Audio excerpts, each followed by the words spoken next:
Pop Culture Cafe Radio presents Classic Westerns.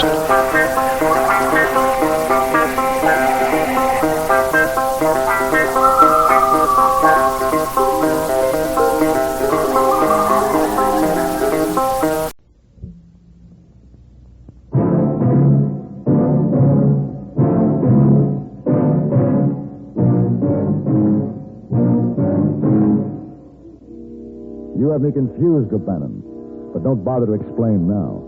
Ride out of here before that mob decides to hang you.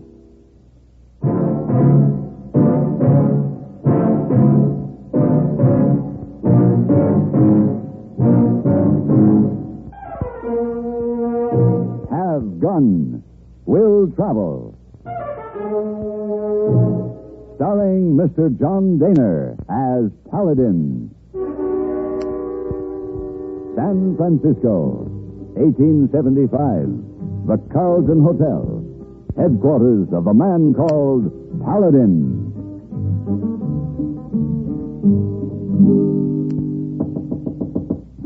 Come in. Oh. Good morning, Mr. Paladin. Good morning, Miss Wong. You want Missy Wong help you pack? Oh, thanks. I don't think so. I'm traveling light this trip. I'll be riding through some pretty rough country. Oh, where you go? I'm doing a job for an insurance company, Miss Wong. They're concerned about their losses, want me to survey the freight routes up through the north and check with the express offices along the way. Yeah, that does it.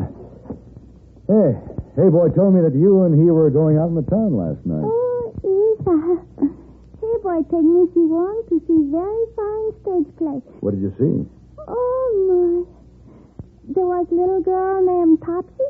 Oh, Topsy, yes. Topsy, yes. A little girl named Eva. Yes? A nice old man named Mr. Uncle Tom. Mr. Uncle Tom. Mr. Uncle Tom, Mr. You know what, Mr. Paladin? Poor Mr. Uncle Tom, he... I understand, Miss Wong. A little girl named Eva, she... Oh, Mr. Paladin, we have such a good time.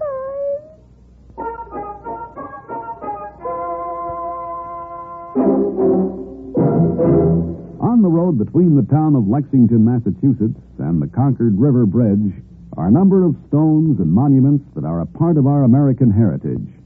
In the spring of 1775, the Minutemen of New England brought together a supply of stores and munitions in the small village of Concord. The Provincial Congress had voted for the stockpile for defense only, but British General Gage regarded the collected munitions and stores as potentially dangerous to King George's troops.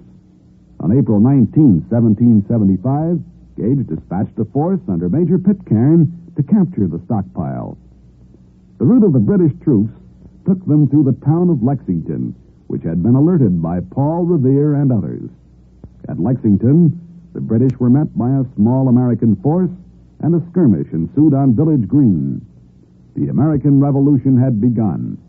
Their superior numbers allowed the British to continue their advance toward Concord, but William Prescott, who had ridden with Paul Revere, carried a warning of their approach.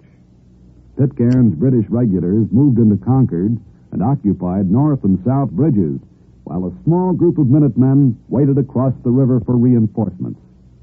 When help for the colonials arrived from nearby towns, the British were forced to withdraw across North Bridge. Here shots were exchanged, and the British were forced into a retreat. The retreat soon became a disorderly rout as Minutemen fired on Pitcairn's men from behind walls, houses, and barns. The colonials had won the day. Today, the brave actions of the American fighting men at Lexington and Concord are marked by many monuments, including the famous statue of the Minuteman. Some of the original landmarks are still preserved. The monuments at Lexington and Concord remind us of the rich heritage that as Americans we share and stand ready to defend.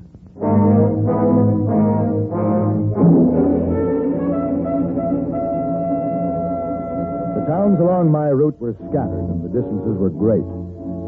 I had reached northern Nevada, and I was following a trail that wound its way over a rugged mountain pass. The trail had been chipped from a rocky cliff, which rose straight up on one side, and then took a sheer drop of several hundred feet on the other. When I reached the top and started down toward the Humboldt River Valley, I saw a man ahead of me. He was riding lazy, guiding his horse carefully, when suddenly, on a sharp turn, the animal seemed to spook, fold up, and in the next instant was jogging down the path with an empty saddle. Well, I couldn't travel any faster. I could only hope that when I reached the spot where the man had gone over the edge, I'd find him alive.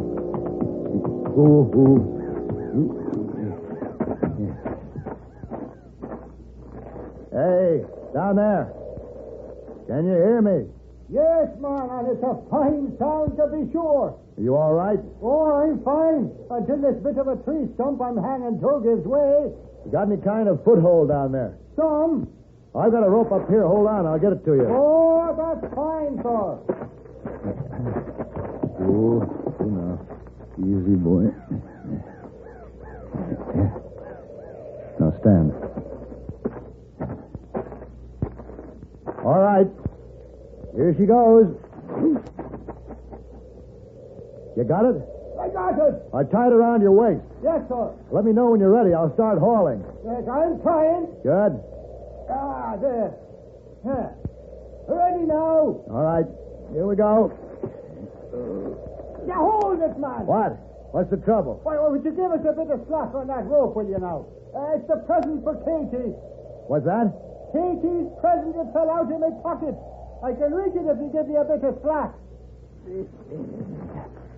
How's that? Oh, that's fine, sir. All right, haul away, my hearty.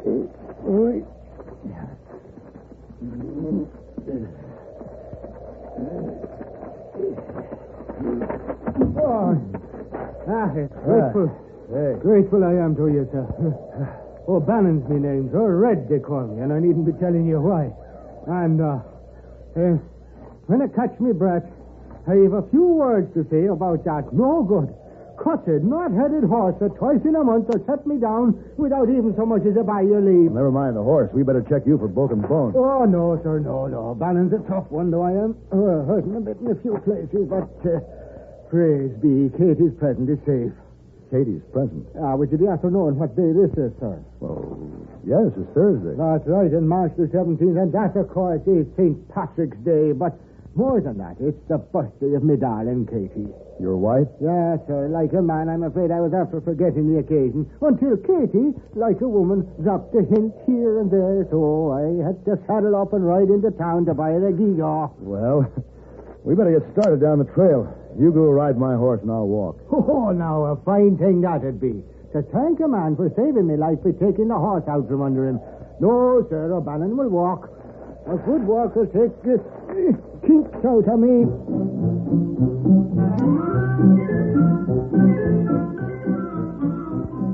It was almost sundown before we reached the O'Bannon farmhouse. Katie was waiting at the gate. She was tiny and gay and very pretty. And she insisted that I stay to share the birthday celebration. Then it got so late, they both insisted that I stay the night. They were warm, friendly people. And when I left the next morning, it was with the promise to see them on my way back. My business took me on into Idaho, and it was nearly 2 months before I passed through Nevada again.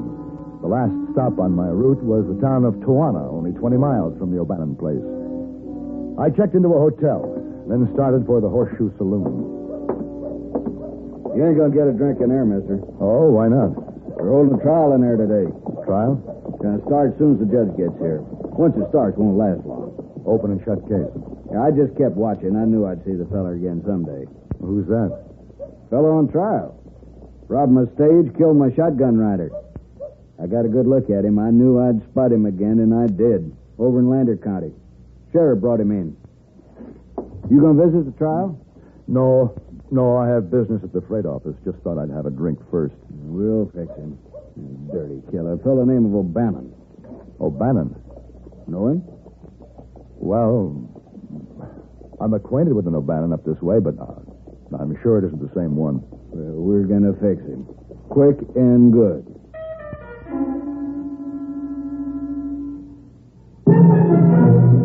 About 10 miles north of Springfield, Massachusetts, and 5 miles northeast of Chicopee is Westover Air Force Base, headquarters for the 8th Air Force.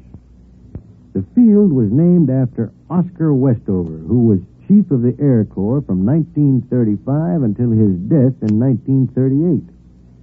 Westover was born in Bay City, Michigan, July 1883. He entered the Army as a private in 1901 and graduated from West Point in 1906. During the infancy of flight, Westover became interested in the Air Service and worked in the office of Director of Air Service in 1918. In 1922, he became the Director of Aircraft Production for the Army. Then in 1928, Westover was offered a post as Assistant to the Chief of the Air Corps. He held this assignment until 1935, when he was commissioned a Major General and moved up the ladder to Air Corps Chief. About this time, there was much discussion concerning the value of air power. Like other top Air Corps officers, General Westover pointed out the need for a stronger Air Force. Together with General Andrews, he advocated a policy whereby the Air Corps could have more fighting power and become a more independent unit. Unfortunately, in 1938, Westover was killed in a plane crash before his recommendations were placed in effect. Despite his untimely death, Westover holds an important place in the growth of American air power. Men like General Westover serve as a reminder that those who today wear the Air Force uniform also play a most important part in the progress of air power, the instrument which is so vital for the preservation of our American way of life.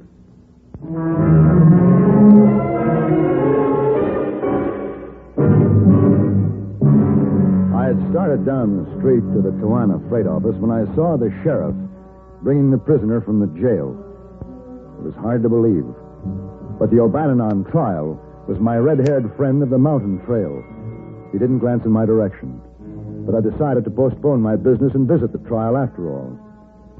What the court convened in the Horseshoe Saloon lacked in formality, it made up for in its obvious zeal to fix him quick and good.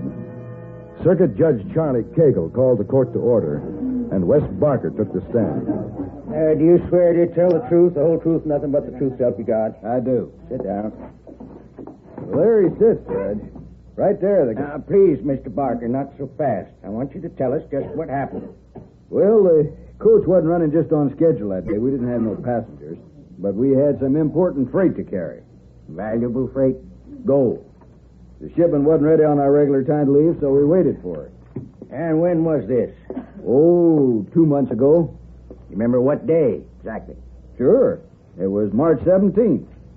We just got a ways out of town, about sundown it was, when this man right here, he busts out in the road and flags us down and yells, "This is a holdup." He got a gun right in my face. Now, Joe Pinelli rode shotgun with me for 6 years. He knew when to throw down on a holdup man, when not to. Joe didn't throw down on this fella, but he plugged him anyway. Got a shot off at me, too, but he just nicked me. He took the gold? What he could carry. And I got a good look at him. And last month, when I seen him over in Lander County, I recognized him and told the sheriff. That's him sitting right there. Yeah, I guess that'll be all, Mr. Parker. Judge Cagle, Your Honor. Yes. Say, don't I know you? I think so. My name is Paladin. Sure. Now, what can I do for you, Mr. Paladin? I'd like to be sworn in, Your Honor. A man's life is at stake here, and I just don't understand it. There's something terribly wrong. Well, come on up here. Thank you. All right, let's keep it quiet now. You swear to tell the truth, the whole truth, nothing but the truth, so help you God? I do. Sit down. Judge, if this murder and holdup occurred on March 17th, about sundown, the man sitting here, O'Bannon, can't be guilty. Quiet down. Let's keep order. Why do you say that? Because I was with O'Bannon on March 17th, at that time.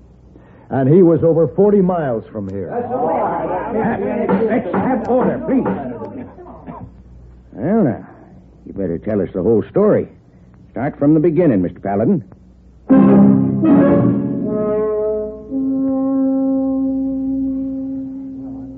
All right. right, case dismissed. That's all for today. Mister? Yeah.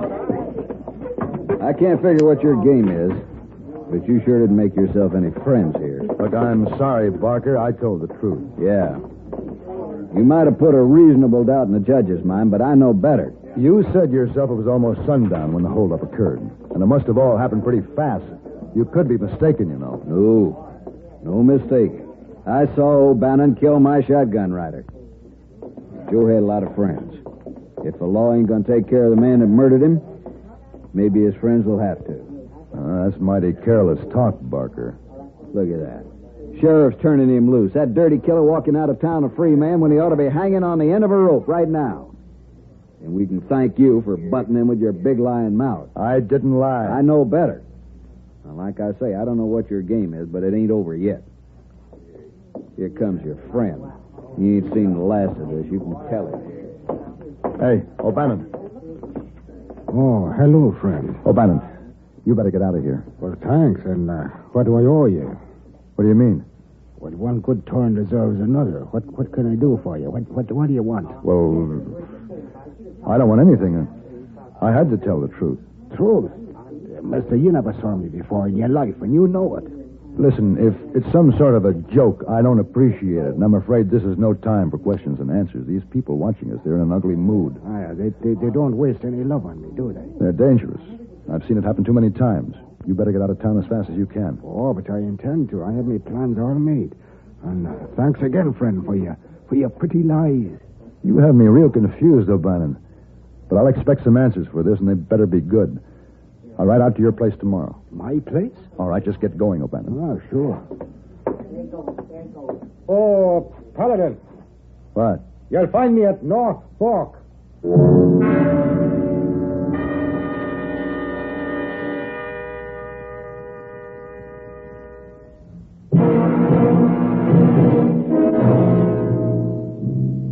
I watched O'Bannon walk away, trying in my mind to make some kind of sense out of the whole thing.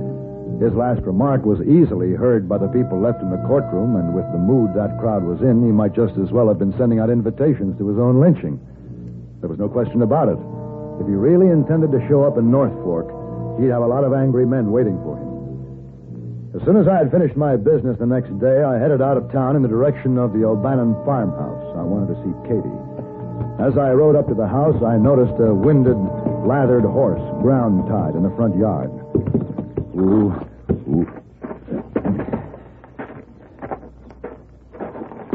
Go, Katie. You black What? hostages. Hey. Stand back. Stand back. Hey, Katie. Katie. Paladin. What have you done? O'Bannon.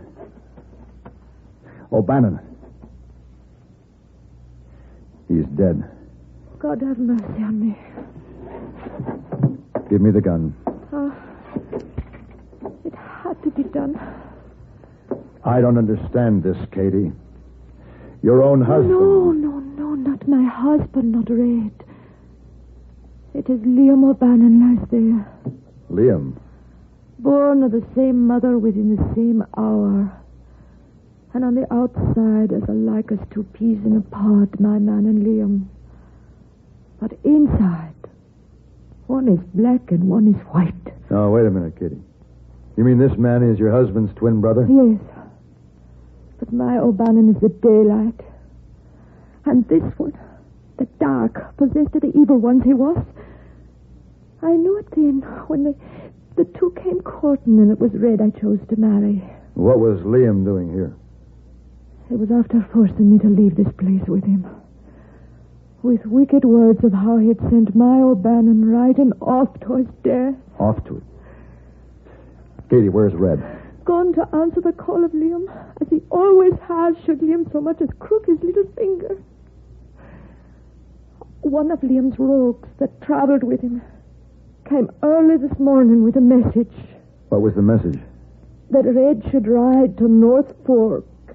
North Fork? And wait until Liam should meet him there. But Liam came here instead to take me off with him. Katie, it just might be that Red is riding to his death. How long ago did he start?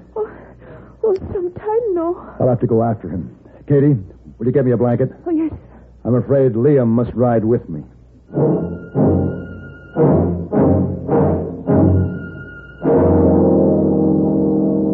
As the crow flies, North Fork wasn't far.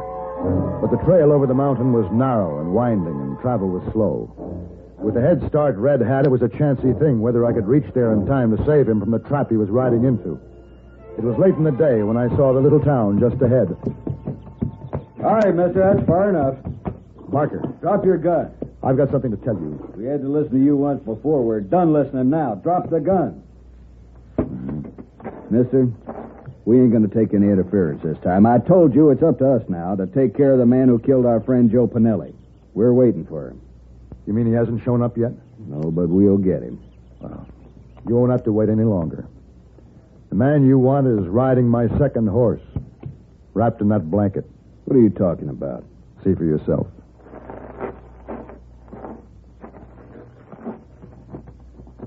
It's him, all right.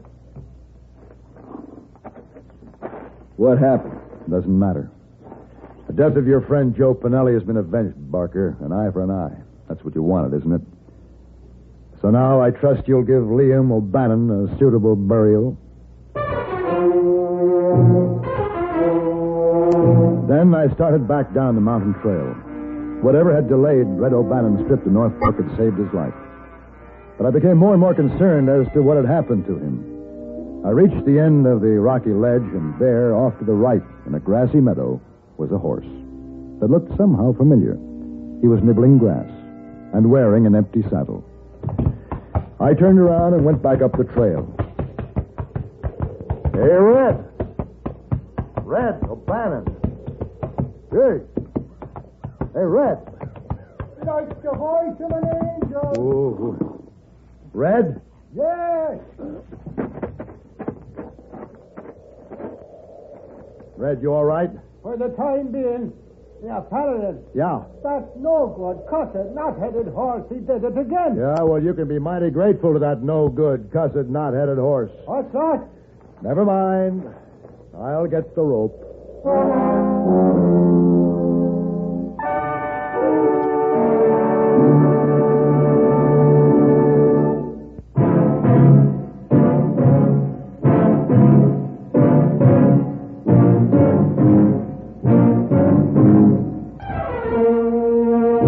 Have Gun Will Travel.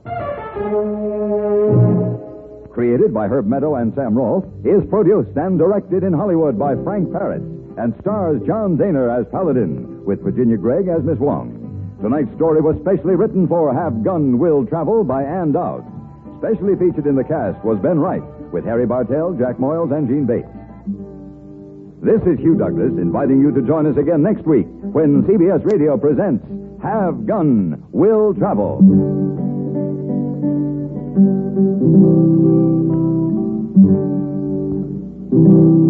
Have Gun Will Travel is brought to you through the worldwide facilities of the Armed Forces Radio and Television Service.